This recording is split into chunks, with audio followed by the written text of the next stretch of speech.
Indonesia, dengan keberagaman budaya dan etnisnya, memiliki sejarah panjang perjuangan mempertahankan kemerdekaan dari cengkraman penjajah. Para pahlawan Indonesia telah menulis lembaran heroik dengan darah, keringat, dan tekad mereka. Berikut adalah cerita inspiratif tentang perjuangan para pahlawan melawan penjajah. Pangeran Diponegoro, tokoh penting dalam Perang Diponegoro tahun 1825 sampai tahun 1830, memimpin perlawanan sengit melawan Belanda.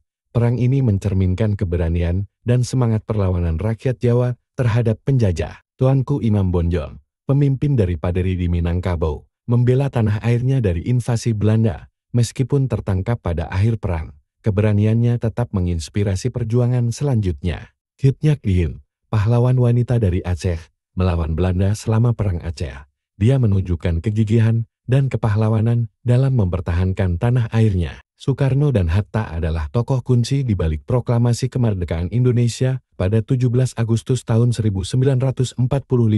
Keduanya memimpin diplomasi dan perlawanan politik untuk meraih kemerdekaan. Bung Tomo menjadi simbol semangat perlawanan, terutama selama pertempuran Surabaya pada tahun 1945. Harismanya sebagai orator mampu menggerakkan rakyat Surabaya dalam melawan penjajah. Pertempuran 5 hari di Semarang 14 sampai 19 Oktober tahun 1945, pahlawan Indonesia melibatkan diri dalam pertempuran sengit melawan pasukan Belanda di Semarang, menunjukkan keberanian dan tekad mereka untuk meraih kemerdekaan. Pertempuran Ambarawa 20 sampai 15 Desember tahun 1945.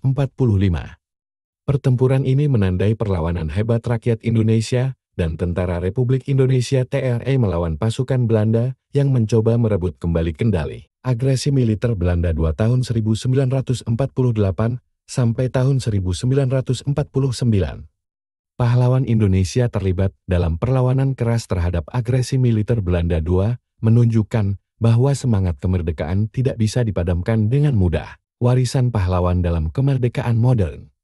Perjuangan pahlawan Indonesia telah menciptakan fondasi bagi negara ini. Harga yang mereka bayar dan semangat yang mereka tanamkan menjadi bagian tak terpisahkan dari identitas nasional Indonesia. Seiring berjalannya waktu, kita tetap diingatkan untuk menghargai perjuangan para pahlawan ini. Mereka memberikan contoh tentang keberanian, persatuan, dan cinta tanah air. Semangat kemerdekaan yang mereka bawa terus menyala di hati setiap generasi, mengingatkan kita akan nilai-nilai yang perlu dijaga dan diperjuangkan. Perjuangan para pahlawan Indonesia bukan hanya kisah masa lalu, tetapi juga pilar yang membentuk masa depan bangsa ini.